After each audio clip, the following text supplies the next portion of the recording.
Teşekkürler arkadaşlar. İçerisi hoş geldin İldaş'ın.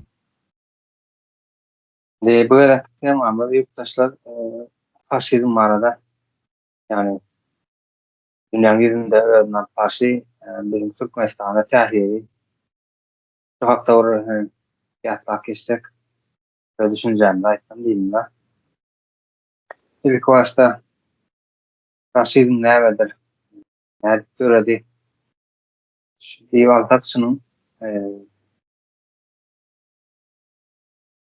bilinmeyen aytmağına göre faşizm anası geldi. Altın Ordu'dan geliyor yani şu hayat et. İlk başı Altın Ordu'dan çıkıyor ya da yani bir afak bunda geçti yani Almanya'da ya da bunun içinde şöyle hayat etmek var da şu vakti Rus Rusya bir kanal yani Rus imperiyası vardır. Onun içinde böyle demleyen bir hayat et var da aşırı. Bunun içinde faşizm var. Yani başka milletleri yok etme niyetinde yani Nazizm köklü. Ve Rus dünyası yani ilk Rus halkı diyen yani hanisi var. Şovinizm var. Yani Türkiye'de, Türkmenistan'da da o şey yani Türkiye'den emek ol yani esnaf yani. Yani anlatı boş. Bunun içinden başka ne var? Yani şahıs tipir trediyalar şahıs tipir alemi adamın emeğine kesiplemek var da şunu bu raşizm hiç ile götüren yok. Bir şahıs müddeten fikrini düşüneceğin kabul edilen yok. Yani çünkü kolektif yani terserde onda halk diyen zat var da kolektif zat. Yani. Demek toplumun düşüncesi fikri bir olmalı. Birbirinden üç bir olmalı da. Edil şu var ki Türkmenistan'da konuşuyorlar. Üç kıraysan bahşe diyenler halkın içinden. Yani sen bir de ben geçler. Senin ki altın yöreden o akıl oluştur. Ne sonun alemler öğrendiler. Yani şahsiyetinde götüren nokta cemiyet. Sanki İslam dostları hukukun bozuk bilenler de. Yaşama hukukun olsun, gelmene hukukun olsun, benim işleme hukukun olsun, devretme hukuk, hem de elimden bilenler de. Raşid'in başka ne var? Terör var, zorbalık yani zorluk, yani güç, kavga güç değil ya da başka önünden e, ağırlık, ecil milletleri yok etmek, Türkmenistan'da, yani Kazakistan'da, Çukotka'da, ya da yine Ukrayna'da Galatamar yetişleri aldı. Hani hayta sol generallan beri 1881 yılda İnsanköy ekspedisiya dövründe Türkmenler dünyanın o zara lekesi olar yok etmek, yani, şu ayırmak gerekti yani. Dedi şu hasetem şu vakti e, Raşizm yani imperiyası Ukrayna ulanıyor. Yani Ukrayna neonasistler var oları yok etmeli. Yani etmeli. Sorun galiba sözleri, sorun ya düşünceni ulanıyorlar. Hı.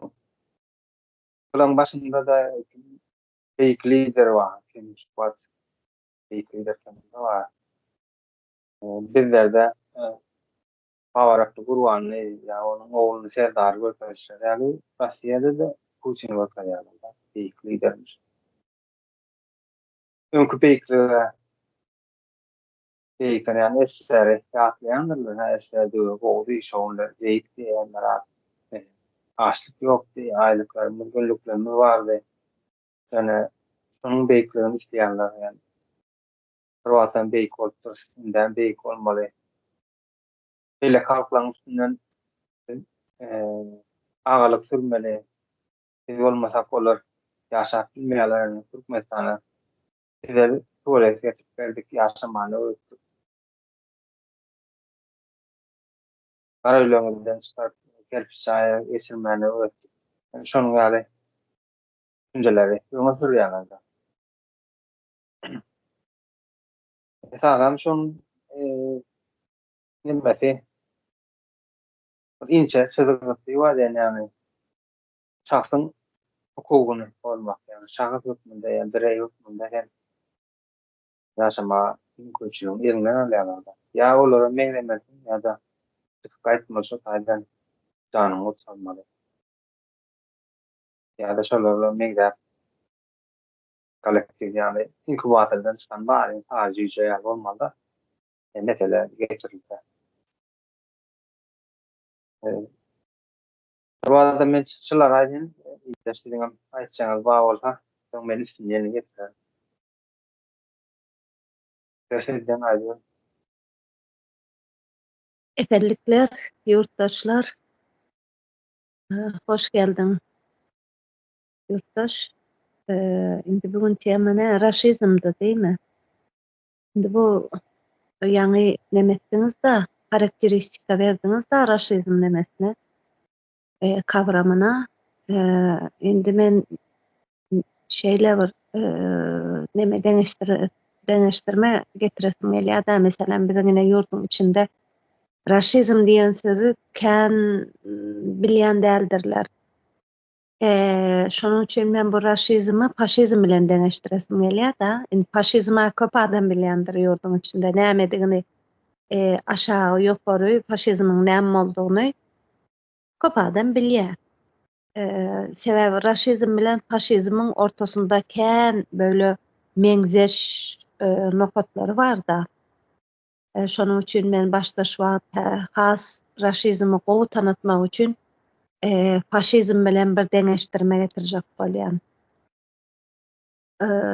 Indi faşizm näme? Faşizm aslında faşizm näme? Fascio diýilýär italyanca. Başda faşizm nemede döreýär? Italiýada döreýär. Aslında faşizm sözüni karakteristika getirjek bolsak, bul näme? Urşy, hani basyp aljylygy, zulümi normal bir zat ýany kabul eden, normal bir zat ýana garayan, bir de meselem bireyi, hani birey bolýar, bir şahsiýeti reddedip döwleti meselem bireyden, şahsiýetden döwleti üstün tutan neme bir ideologiýa. Munam orta çykaran ilk Italiýada Benito Mussolini bolýar. Ondan soň şu faşizmi aýdan wagtlyk şu kapitalymda hökman nasizmam aýtmaly bolýarsa. Nasizmi natsizm diýmegem bu natsizm kavramyndan Adolf Hitler özüniň ideologiýasy olarak alýar. Diýerler 3-nji Reich'in ideologiýasy diýip we ýa-ni Hitler muny benimseýär bu nemeni natsizmi. Natsizm diýmek näme? Bu natsizm faşizm bilen rasizmiň bir goşulmasy ýani bir zat. Yani şeýle bir zat bolýar. Ýani rasizm, natsizm neme da bir meselem bir ırky üstün tutýarlar. Hani Germaniýada ýani arassa bir ırk, Arya ırkydyr, nemisler. Biz bir arassa Arya ırkdyrys, beýleki ırklar bizden gaty pesdir we ýani nemedir biz o neme ýeni territoriýalara basyp alıp şo ýöre arassa bir ırk getirýäs, beýleki ırklary has köpden ýewreýlere garşy kän ýewreýler gyrlandyr. Şo ýewreýlerden bol arassa bolmadyk ırkdan arassalap bize bu neme asyl bir ırka getirýäs diýen bir neme ideologiýa ýa-ni bir zat. Şonuň üçin natsizm bilen faşizm bir ýerde gelýändir. Şonuň üçin natsizmam agzak geçdim da indi şol faşizm bilen raşizmi bir deňeşdirme getirel diýjek bolýar. Ortak özellikleri näme bu iki ideologiýanyň? Meselem faşizmda näme bardyr? Svastika olan söýgü vardır. Simbollara, zatlara olan söýgü vardır. Mesela faşizmde böyle hani krest dokumentamın yani neme vardır ha. Bütün nemelerine koyup Evet. simbol nemesi. Aslım on neme Altay Türklerin nemesi olmalı. Yanlışmasam simbol olmalı da o yerden çalınan bir zatı. Mesela Şöyle bilgiler. asıl raşizmde de simbollara olan söýgü vardır. Hani şol Rusların nemesine ol tanklarının üstüne zadyna Z harfi goýandyr şeýle. Z harfi ýa-da V harfi bardyr. Şonýanak simbollary bardyr raşizmyň. Ýöne bir zady nemetýä gyzyklandyrýar. Näme üçin Kirilldan bir harf alyp goýmany latin nemelerinden harf alyp goýýarlar. O da bir düşündiren bir zat. Hani Kirilldan J harfini alıp koyanda da bolmandıranak benim Latin harflerinden alıp Sivasika goýýar bular. O da düşündirenler var. Ondan soň neme vardır? Mesela faşizmde bir ırkın üstünlüğü vardır. Hani nemeler Nemisler şu 2. Dünya Söwüşinde nemetdiler ha. Gitler bol Arya ırkı vardır. Bütün ırklardan üstün gata asıl ırk şonuň üçin basyp alan territoriýalarymyza biz bu asıl ırky getireriz. Başga ırklardan arastalarys zat diýip ýewreýleri gyryp nemetdiler. Indi bu raşizmde da bu özellik bardyr. Ýanky neme bardyr ha? Beýik Ruslar, Beýik Rus imperiýasy, ýanky biz neme basyp alan territoriýalarynda da agyrlykly Rus nemesini, ırkyny güýçlendirýändirler. Ruslar güýçlüdür. Yani 2. Dünya Söwüşinde de hani bolmasa bütün o meş respublikadan ham goşulan nemeler bardyr ha. Kanadam goşulandyr şo ýerde Ruslaryň prosentovkasy gata azdyram deli. Ýöne şol Великая Отечественная война diýip öz ırkyny üstün tutmak, imperiýasyny üstün beýik tutmak ýanak nemeler gat faşizme meňzeýändir.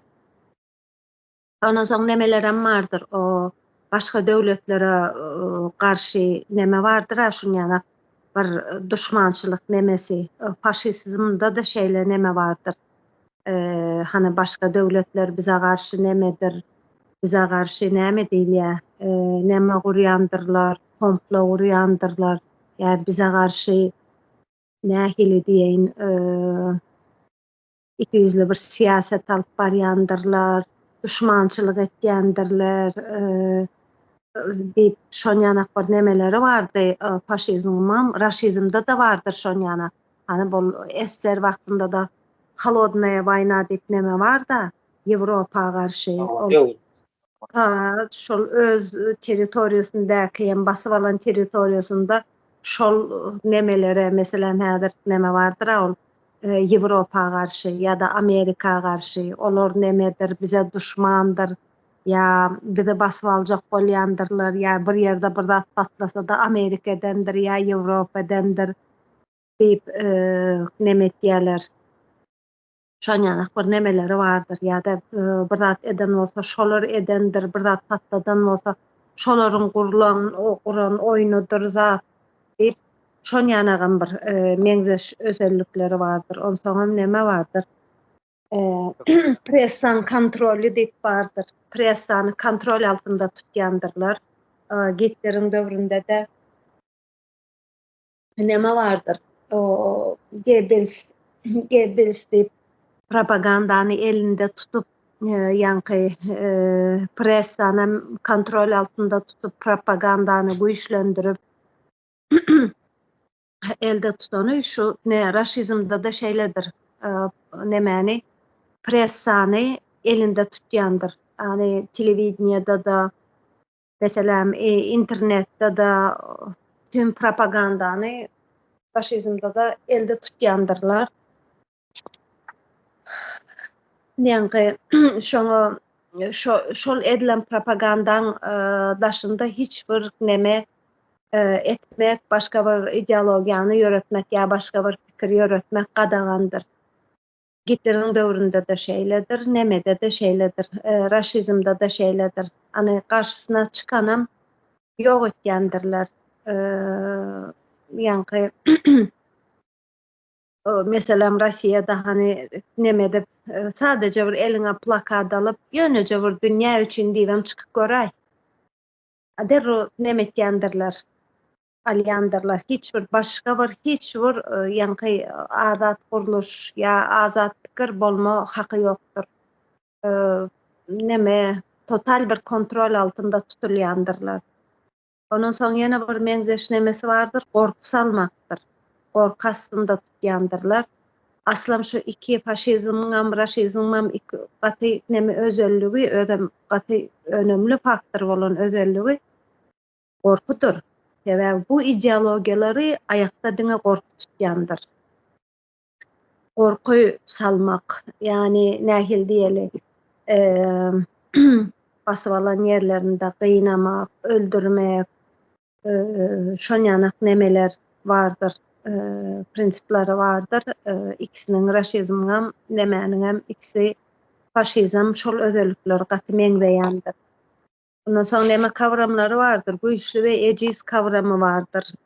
Nähil diýip düşündirsem kamuny indi. Şöyle bir zat bardyr. Iki ideologiyada da ejize dören bir ýigrenç bardyr.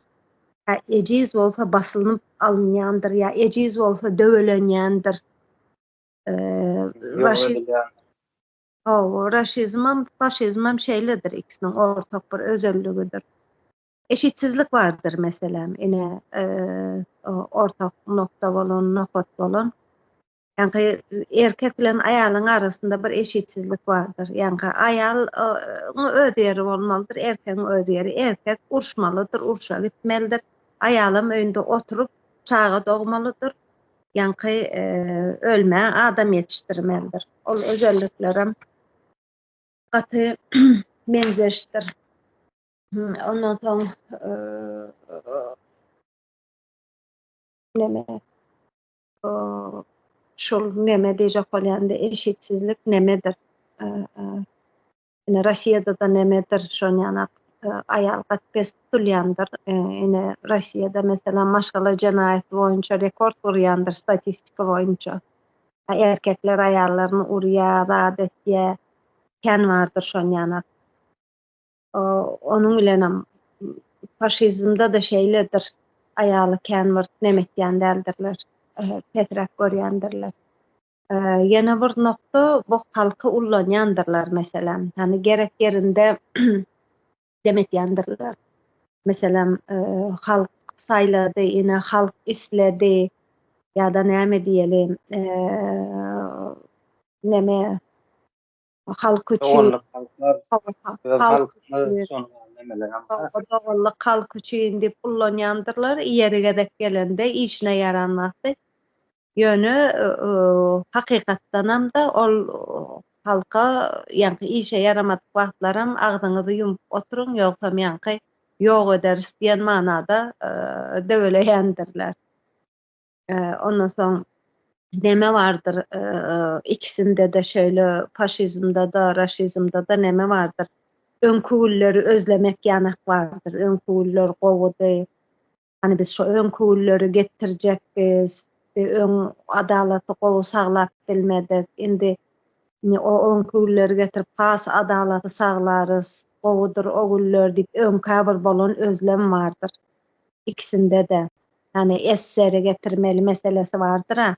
Esler gowudy. Nähili gowugullerdi. Rus imperiýasy güýçlüdi. Hani şo getireli ýygyna diýen neme bardyr? Özlem bardyr.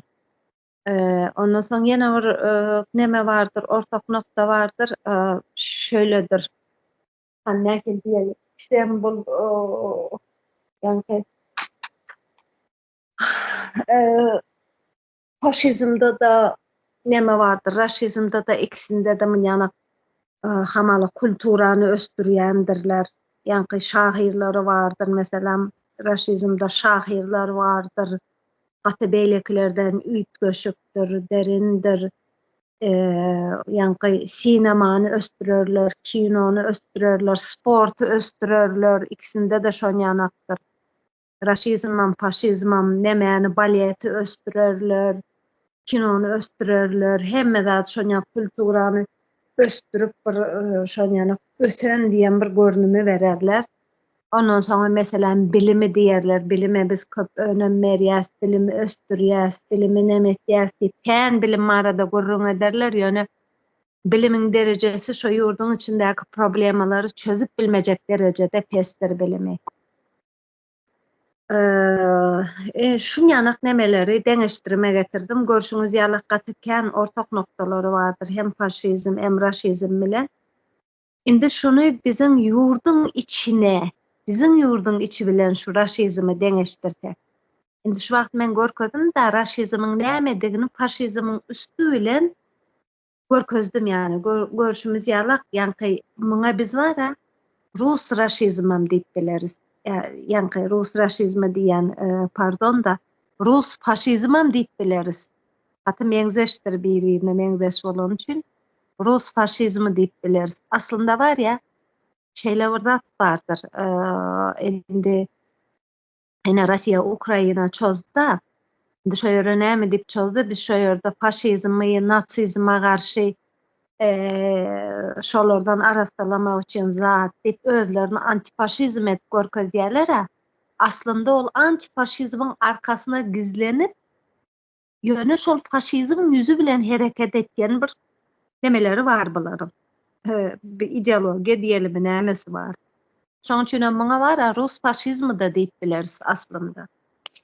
Indi muny neme deli, ýurdun içi bilen deňeşdireli.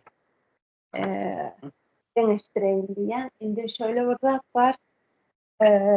Näme diýin, ol diýdi-de ýa-ni ırk üstünlügi bardyr raşizmda diýip. Et diline biz beýik Rus halky zat diýip indi şol nemeniň içinde, ýurdun içinde de edil şol raşizm nemesi bardyr. Hani Rusa bolan şeýgi ýa-da Rus mekdepleriniň üstünlügi bardyr ýurdun içinde. Nähil diýeli, hani şu bizim içimizdäki şu terror topary da ýaýran da şol hani Berdi Muhammedowylaryň taýpasynyň üstünlügi ýalak neme bardyr. Diňe näbileýin, diňe şolara ýa-ni Berdi Muhammedowyň bir sözi bardyr, nirden niräçelli hakyky türkmendir, başga däldir diýen kawramlar bir nemeniň üstünlügini saglamak şol raşizmden gelýän da bul. Şolaryň hem etýändagy. Şol taýpa, Berdi Muhammedowyň daşdöwregine degişli taýpa, ýegellermidir, nämedir? Üstünlük nemesi var da, bu şolar üstündür ýa-da Aşgabat meselen başga welaýetlerden üstünlügi bardyr, aýry bir nemedir, üstün bir nemedir. Ýani başga welaýetler girme ýa-da şo ýerde gezmäge haky ýok, ýani şöyle bir üstünlükler saglaýandyr. O da raşizmiň mirasydyr mesele. Ine pressa gezek geltek onsoň, bizim ýurtda da pressa gaty kontrol altynda tutulýandyr. Ana bilýänsiň hiç internet ýokdur. İnternetden başga bir nemeleri öwrenip bolýar, emma şol interneti näme üçin ýapýarlar? Milletiň başga bir zatlary öwrenmesine izin bermemek üçin, ýani ruhsat bermemek üçin ýurdun içinde bir watan habarlary bardyr. Şol watan habarlaryň bilen diňe şol millete ýetirilýän habar diňe watan habarlardan ýetirilýän habardyr, başga hiç näme ýokdur. Şol watan habarlarda edilen propagandalar ýa-da belli bir sözcükler bardyr. Mesela kän gezek ullanıp milletiň nemesine bilinç altyna sokulan sözcüklerine arkada näme diýilýär, asuda asmanymyz ýa-da näme galkynyş, ýene bir zat şon ýanak bir ýörgüli bir klasik sözlerimiz bardyr. Şo propagandanyň üstünden biziň ýurdun içindäki neme milletiň aklyna sokulup diňe şol neme şondan başga hiç düşünje zat sokulmaýar, hem gaty kontrol altynda tutulýandyr bizde de. Ýa-ni şol propagandadan çykmak ýokdur. Çyksaňam belli näme boljagyň.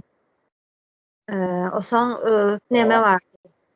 Gorky siýasety bardyr. Ýa-ni faşizmdary, bu raşizmda bolşýana gorkudur. Gaty şol nämäniň bu raşizmiň temeli gorkudur aslında. Gorku salyp saklaýandyr. Gorka nämesinde saklaýandyr. Munyň fundamenty gorkudur. Gorku bolmasa muny saklap bolýan däldir. Bu ideologiýany ýa-ni dilýä bu gorky nähil diýeli bir çağa doglandan ýa-ni gorku salyp başlaýandyrlar. Ana milise gelýär, ana ýene bir zat gelýär diýip ýörüýte gorku salýandyrlar. Nemelerde, nähil diýeýin, gulluklarda ýa-da türmeleriň üstü bilen esasy owadan depe bardyr. Milletin %80'i meselem türmelerden geçirendir. Karatynmy näme diýilýär, organ diýilýärmiş oňa. Şolaryň içinden türmelerden geçirip gorky salynyp gözi gorkuzylan bir millet bar da. Ondan soň şeýle bir zat bardyr. Durmuşyň özüni bir gorku hale getirendirler.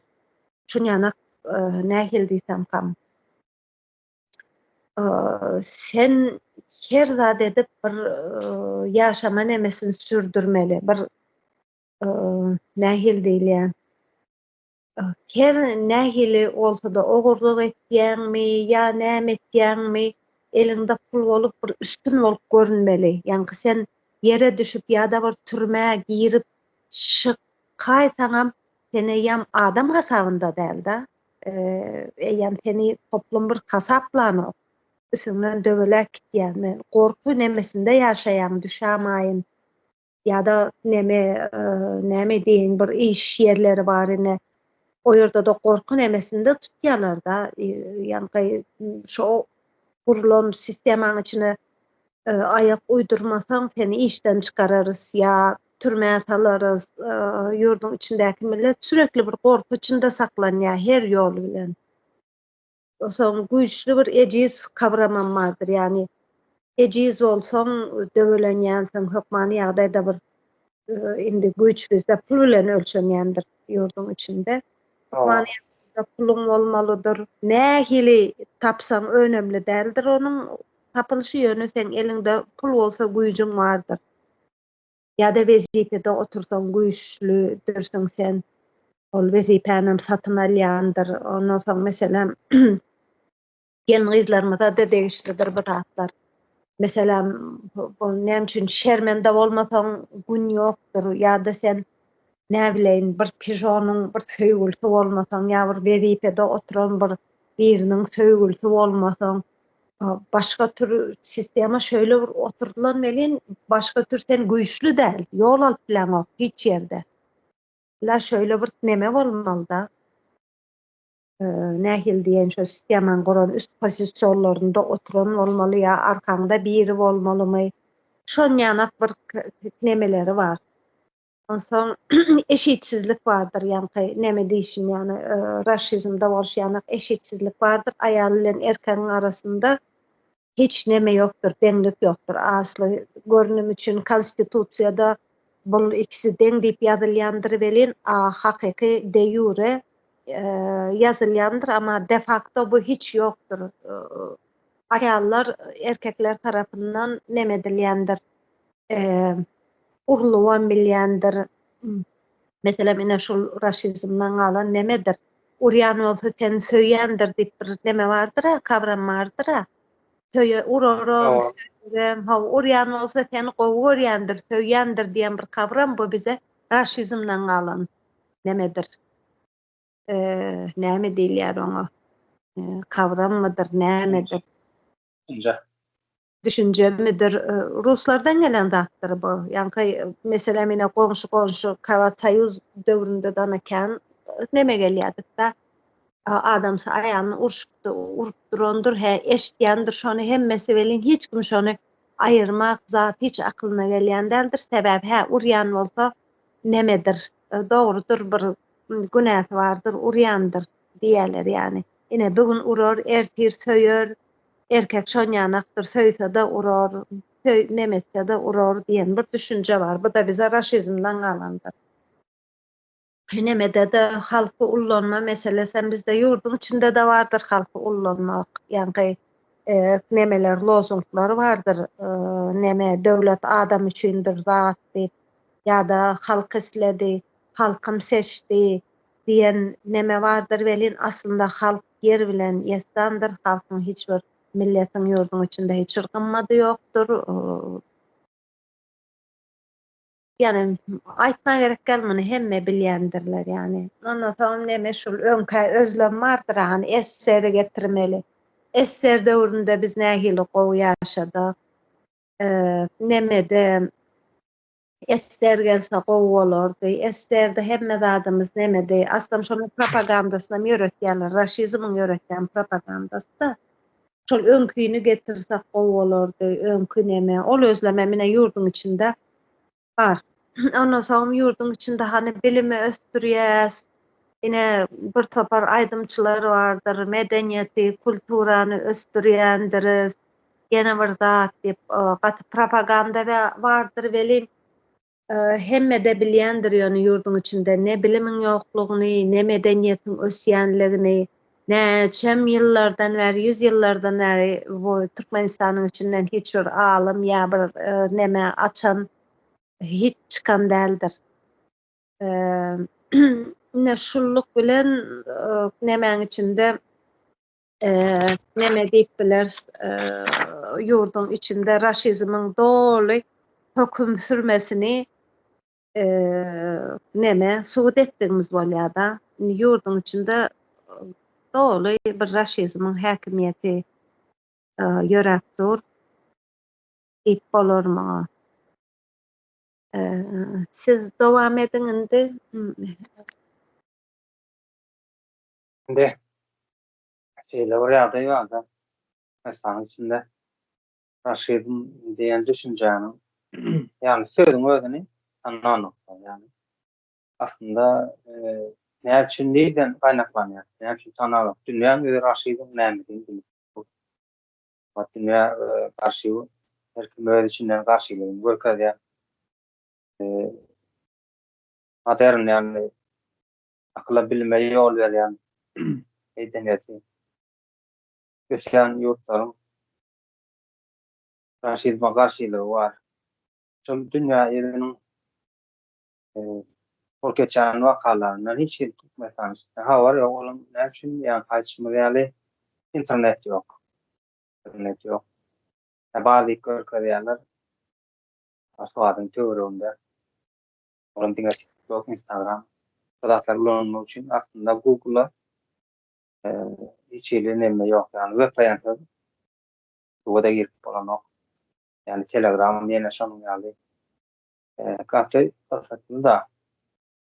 Onuň şöyle Fransız wa jelladyny aşyk diýip. Biziň halk jelladyny aşykdyr.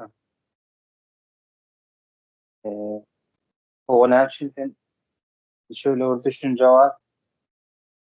Biziň halk batyrdy, ejermendi, Gökçepe'de söwüşdi, orta bilen bolýan jotaýda durmuşy kesilýär biziň halk. Biziň ata-babalarymyz, enelerimiz Gökçepe'de garşylyk görüp näme şehit bolupdy, düşünje bardy jotaýda kesilýär. Onuň bärinden hiç bir habar ýok. Nemäniň ýani Asiýanyň ýani raşizm biziň içinde ýaşaýan döwrüň biziň ýurdu sömürýän döwrüň dönüp üstünden biziň ýaratdy baýlyklarymyz sömürýän döwrüň ýani ýurtdaşyna çykarylýan döwrüň. Şol wagtlardan hiç bir habarlar ýok. Bilýän adamlarym çünkü çünkü oklanýar ýöne ýara şonuň bilen ýanlanyp sezin çykarman ýa garşylyk görkezmän gündelik bir şagal mesele durmuşyny dowam etýär. Yani raşizm özüniň düşünjesi biziň halkyň içinde nähili ýagdaýda oturan. Yani kaçma yani Suat Medya'da Türkmen portaldan başlap Belek Salam News diýdi ýene şonuňa döredilen propaganda nemeler vardır medya ulgamlary yani saytlary şonuň köki Korsetde isras edilen yani Korsetde neme Rossiýada Görüňdeşlik taýlananda ýene ýargy geçende ýene rus dilinde arada ýene senator bar gaýtdy daşary işler biziň daşary biziň yani hökümeti görkezlen daşary işler ministri Merez bilen duşanmaş şöyle tärekleri geçdi da parlament ýerine nähili diýýärdi gatnaşyklary boljakmyşyn şonuň ýaly Rossiýa Türkmenistan içinde Raşid'in oturan da dil mekteplerde Rus dilinin günü diýip ýatlanyp geçirilýändir. Ya da Rus dilini bilmesen ya Rusça geplemesen sen o pes adam. Yani öz dilinde geplemesen Rusça geplemesen sen o ikinci sor, üçüncü sor hükmünde görülen yani şöyle düşünceni öptüler. Ondan medya diýýärler, döwlet medyasy diýýärler. Şonda da diňer kanallar, propaganda kanalları yani orta görkezler. Nähili ýarar bu işin için nähili teknologiýasy barmyşyn, güýçli ýurtmyşyn, beýik halkmyşyn, ýa-ni gaýtsa Türkmeniň içinden dörejek bolan alymlar, ýa bilim adamlary ýa teknokratlar bular aýrylan soň derende de ortaga getirilýär. Ýa soň Türkmen bir ejir halk başarma halk hökmünde görkezilýär da şöyle düşünjek ýalar. Rus halky beýik anawalar dilere näme tuvalet getirdi, döwlemizde haşar getirdi, guýugar berdi. Ýewropa jaýlarynda ýaşamany öwretdi. Şonuň ýaly düşünjäni oturtýar da onuň halkyň içinde Ruslara halk garşy ýani hakykatlary aýdanda bir tepki bar da ýok olar. Beýik halkdyr, olar öýle däl. Sizler sizler watan dönügi ýa-da ýene 41-nji ýylda Ruslar üçin ölen ene salamaz. Olar ýalňyş edilen hereketi görüňdeşlik geçerden ýok olar. Watan üçin urşdýar ýokam. Biziň watanymyzy sömürdi olar. Newtymyň adamyna şowunlarym alyp beren, enelerimiň elinden şaý kepen alan, topraklarymyzy elimizden giden şu adamyna tärende diýip öz toprağymy özünde tärende hukmunda berýär-de. Onda da islen ekiniň ekiplen ok, diňe paxta buğday ekiplen. Ya da payok, yani kömek hukmunda diýip hödürlerine aslında ol payok. Şonuň ýaly Raşidym hemäniň her bir Türkmenistanyň endamynda oturan da onuň nähili diýýärler, ýani Rus aşyklygy bardy. Yani Raşidym sözi Rus aşyklygy hökmünde oturýar diýen. İnternet ýatyp bolan o Raşidym sözi içerik giren o. Rus aşyklygy, Rusyň beýik halkyny, ýararlaryň güýçlidigini, ol güýçli bolan beýle halklar ezmäne haklydygyny, yani Ukraina çoluk gezdiler, diýär da, ýöritatyrasy hökmünde, yani Müslümanlar ýok etmek, nasistleri, neonasistler ýok etmek. Şoňa da biziň halkyň düşünjesi, Rus halkyň şoňa haky bar diýär, olar bunu atara. Sen kömek aldylar Rus halkyna, yani Beýik Rus halkyna tehdit edýärler. Öňüne şoň üçin öňünden gezdiler. Ruslaryň hakly, olaryňky dogry şonuň ýaly düşünjäni oturdup durlar da beýillerinde.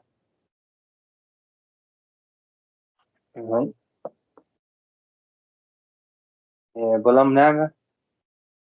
Ýygyň gelip çykdy. Ýani näme üçin sen başga bir öz milletini bitirip, milli duýuňy bitirip, başga bir basyp alja.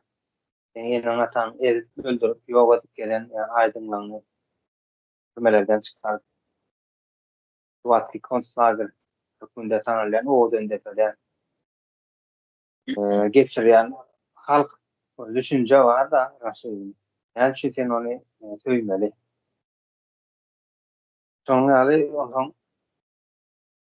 durmuşynyň her bu adam ýurdun içinde ýolsuzlyk, kukla hökümetiniň elden edilen garypçylyk, halky ezmeklik, ýurtdaşyna kovup çykarmaklyk ýol görkezilýändir. Rossiýada ýoksa şu an uruş gelip durar. Ukraina bilen uruş gelip durar. Näme üçin bizimkileň baryny ýani ýaşa aňsat görünüşinde ýollaryny aňsatlaşdyryp Rossiýa çykarýarlar. Näme üçin şu taýda iş barmyşyn. Bizimkiler oňa birin halkam ýurdun içine çykan soň adatlyga çykan ýalda ýene de şo öz jelladynyň ýurduna barýar. Taýda hyzmat edýär. Bir halk we maskalaryny ölmedi edilsini şo taýdan alanyr. O bilim şol ýa-ni bilginiň ýani medianyň kontrol altynda dönen. Ýoksa halkyň sesi bir näçe ýylyň dowamında türkmen jemgyýetine aýdyňlanma ýoluna täklip barýar da. Şonu her çeşit ýagdaýlar bilen gasyp saklap, ne bileyim öz awamyzda ýol içinden alanda 1 megapikselim ýok da internetiň sirleri. Döwlet mediasy kanallaryndan nemelerde de programlarda da ine internetiň sirleri onça boldy. Ine täze ejamlar alındy. Kim alyp berdi ona? Prezidentimiz alyp berdi. Halkyna sowgat etdi. Parahatçylyk ösdürýär, parahatçylyk saklaýar, aty uzatma. Şeýdip ine gelýär, mana gelýär diýen neme bilen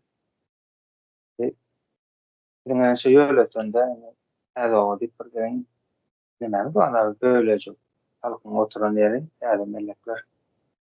Şu taýyndy geçen ýyl tomusdan bäri ana gelýär, mana gelýär, Wi-Fi gelýär, karappa ýokmuşyn. Ha, köşüň gelýärmişin diýip halky ukladyp gelýärler da. Ýa kaçmaýan internetiň tezligi 1 megapiksel ýok. Ondan taýda näme aljak? Surat gelen, ansat gelen ok, video hiç gelen ok. Emoji bir uygulama 3-nji dünýäde. Garyp ýurtlaryň ulanýan bir uygulamasy bardyr. Emoji de link de. Diňe şo zatlar işleýär. TikTok diýene diýär. Benim öýünde gördürýärler. Yani bilgiňi ýöňü ýatyp diýjek bolsunlar. Google'a hiç mümkinçilik ýok ýeri içinden zat öwrenmek. Helmesi halka bir bilgilendirme beriljek saatlaryň hemmesi öňünden ýatyp da. Hani men taýdan aşagynda oturan gülenistler kompýuter başynda bu saatlaryň öňüne ýatýarlarmy, näme diýerler, galat halk bilmediler ýa-da saklaýarlar. Onuň ýanky bilgen köpçüli ine öwredilýän şo Rossiýa bu işledigine Ukrainlar ýalňyş edýändigini şeýdip düşünje bilen otylar da indi halkam ýene ýurtdan ýurt çykyp görýärler indi. Gözlerle görýän normal näme diýip. Bu ýagdaý uzak gitmenden da näçe kyslatsaňam halk ýolun tapmaly. Yani bunu bilýän adamlar, görüp bilýän adamlar medianyň bilen Demek ki halka hepsi ýagdaý ulaşmak ýagdaýy bar. Halka ýetirmeli, ýetirip durmaly. Halkyň serin edip diňe bizlerden her kim ýurdun öňünde bir jogaplar hakynda halkyny bilgenlerinde bilen jaradyny aýdyp durmaly. Eger şol ýalňyş hem bolsa tanqid bilen garşy bir hipoteza ýetirip ýa düşünje ýetirip şonuň dogry ýoly açalýar-da. Meselemde dönüp gelsek raşizm her bir Türkmenistanyň içinde oturýar-da. Her bir ziýan etdi onuň ata-babasyna da ziýan etip geldi, özüne de ziýan etdi. Dünýäsini sömüripdi. Gelejegine ýani çağalaryna da ýurdun ýurtdan hiç ile ýakty geljek diýil ýani ýol nime ýani ýaşamana bir mümkinçilik elinden alypdy raşizm diýen halk. Şu sebäpden biz ýurtdaşynda hyzmat edip, bolçuluk edip we ýurdun içinde bolsa paýokda oturup belli bir azajyk şovinizm diýýärler. Şo şovinizmi saklayan gatlak bardyr aýlymşasy beýlekdi. Şolar ýallanıp gelýär, galan halk bolsa torluk çekip gelýär. Yani şovinizm yani görkezme fasat üstünde. Yani atudatman parahatçılık döwlet adam üçindir. Şol düşünjäni halka ýetirip bermäni yani beýisine salyp bermäni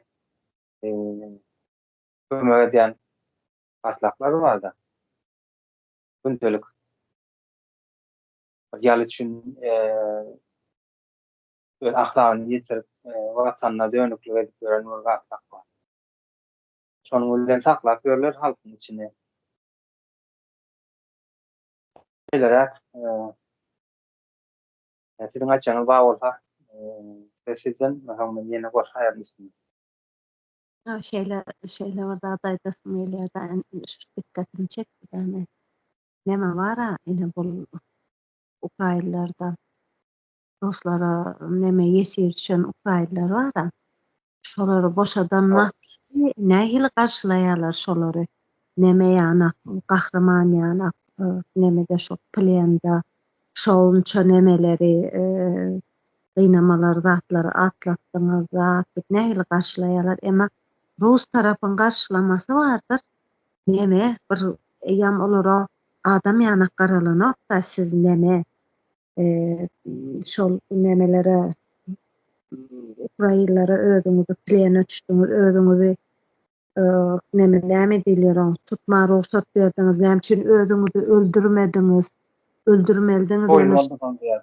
O şolara näme düşmeli däldiňiz, plene düşmeli däldiňiz zat diýen insana hiç bir gymmaty ýok da. Ýani näme diýilýär, bu näme bardyr, ölmeli, vatan üçin ölmeli diýen nemesi bar-a.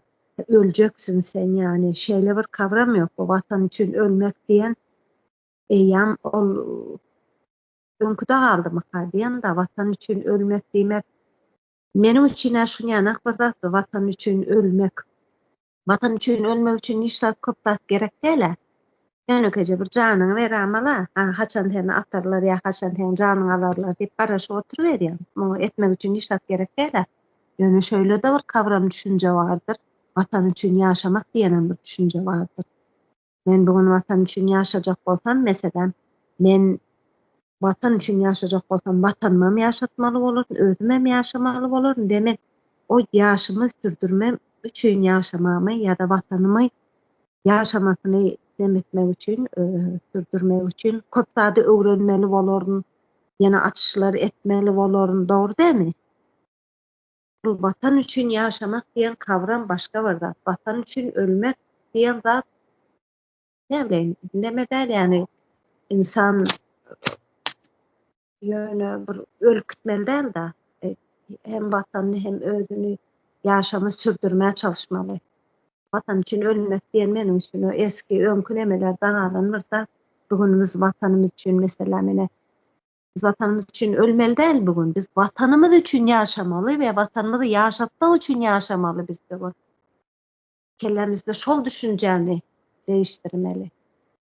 Indi raşizma gelsek doğru diýäňiz siz. Hani bütün Türkmenistan'ın içinde raşizmin hakimiyetini sürýär raşizm ve her bir ýurtun içinde adamın içinde bir derecede raşizm oturandır. Aslan bizim şu cemiyet şu an çüren diýär häzirden cemiyetimiz. Aslan bizim cemiyeti çüren faktorlaryň biri raşizmdir, biri ýanky islamdyr.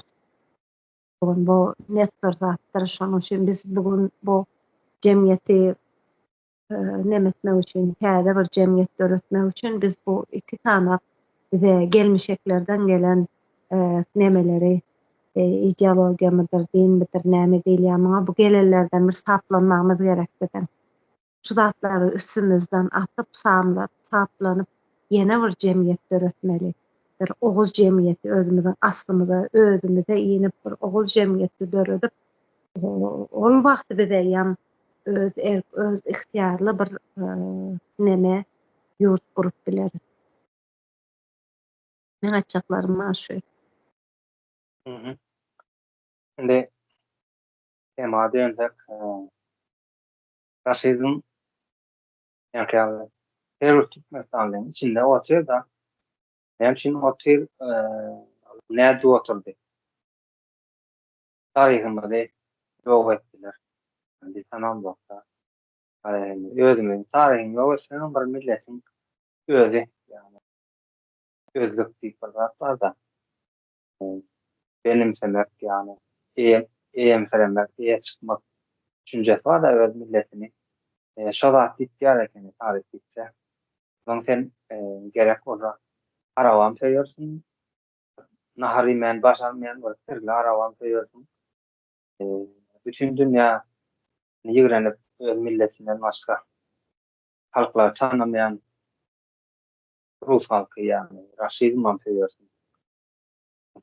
Onuň dilini mektepde öwrenseň, kitaplaryň şonuň dili bilen ýazylsa, benim köçe dilim ýene şonuň Rusça bilmeseň, sen o ikinji soat, üçüncü soat adam görürse, şol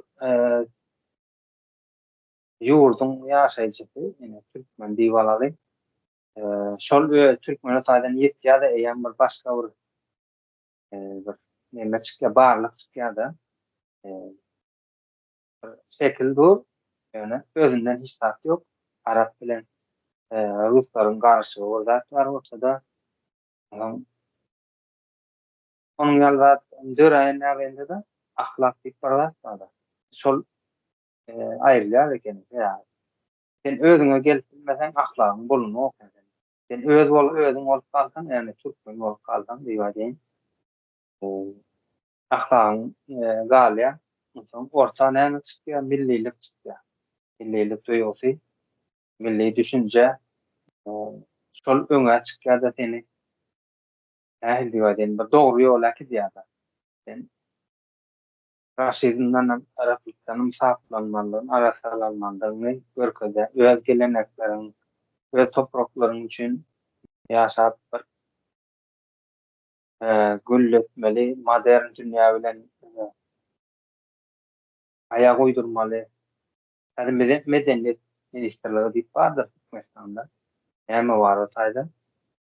Ýalňyş düşünjäni berýärler da. Bizim özün elita diýip hataplar gören artistlerimiz ýa mollumlarymyz, doktorlarymyz medeniýet sözüni gaty ýalňyş aňlaýarlar da.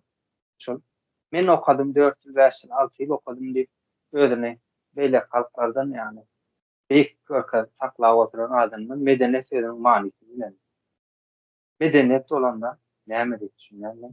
Her bir kural bolsun, mesela su bolsun, kanalizasiýa bolsun ýa-da media, sos media, telewizyon, radio bir adamyň ýaşaýyşyny ansaçlaşdyryp bilýän, şoň geleceğine bir katkı berip bilýän her bir hyzmat, ana şol medeniýet şöyle düşünýän bar.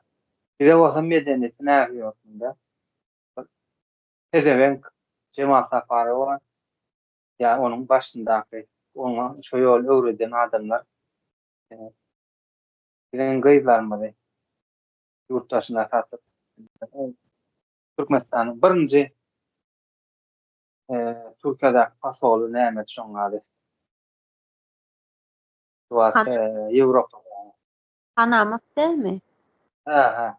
Hani sol adamlar Türkmen gıylarını satıp geldiler. Ama vakti gelende dokumentasyon adam tuğutlamatan bize çıkarlar. Yine sol Türkmenin naması deyip sanarlayan gıylarını satıp gelen adamlar şu düşünce yani şu tayini medeniyet ülkede. Senin zenanın satıp gözün terdeven e, sonun yani düşünce verildi daha.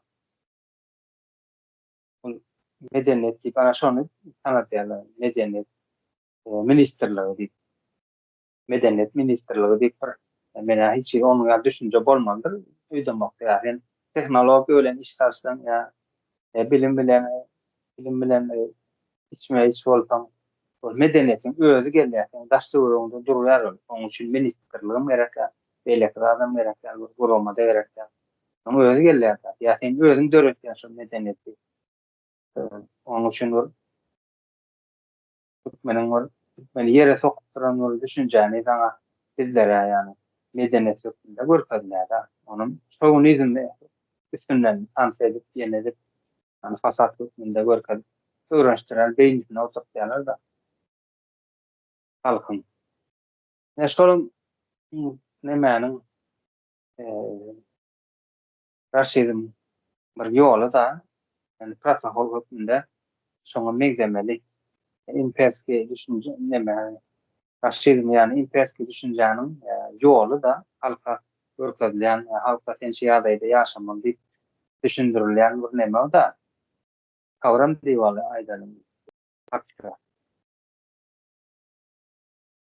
Ben konum näçe şu neçeler kurtan maksimum var ýaşamany öwredipdir. Ondan soň şahir bolmadymy? Ya Türkmeniň ağzyny, güýjüni, ajuny ortaga çykaryp bilen şahir bolmadymy? Boldy, ortana üçin görkezlen okdy, olar hakykatlar ýüze çykarýarlar da. Ya teknokratlar bolmadymy? Boldy. Ya hukukçylar bolmadymy? Boldy. Yani şimdi onu men tanıyanlarım aparat, teknokrat, halmrada, hukukçu, onun yine olaram dälde birini tanımayan onun yani ne bilir da işleşleri şu yoldan bile yören adamlar var. Ulan hiç aydın adından bilen yok, adından adından bilen yok. Ya halka onlar peyda getir ya halkın gözünü aşağı ya da eskerleme boro sistemasında bolan nemeler mi var? Bilen güýçli adamlar mı bolan var? Yani vatançy ýurtsewer hükmünde. Hiç aydın tanamlı var. Diňe şowur mahtumly, şowur lider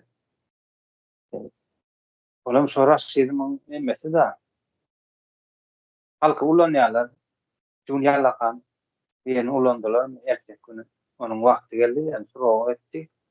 Derene dörak dura erkekler, biziň mollumlarymyz ýetişdirip dura ýalakalary.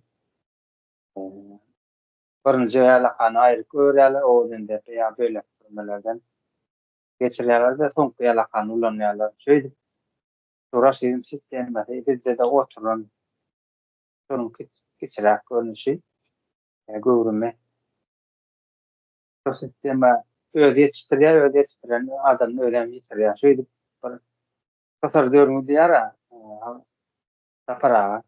Şonuň ýalda dönüp durda hiç kim jemgyýete peýdasy ýok. Ne önümçiliginde, ne bir biliminde, ne bir medeniyet getirýär ol. Kulturanam kelläge ediler diýip aýtsak, ýaşaýyş düzgününe, ahlaksyzlyk, näme sürptu.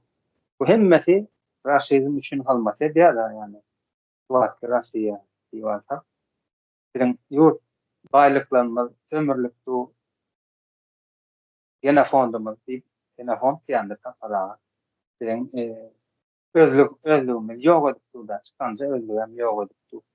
Diňe pokuň içinde ýaşamana şeýle ýa-da dowam etmelidir diýen ýaly düşünjäni hep durda.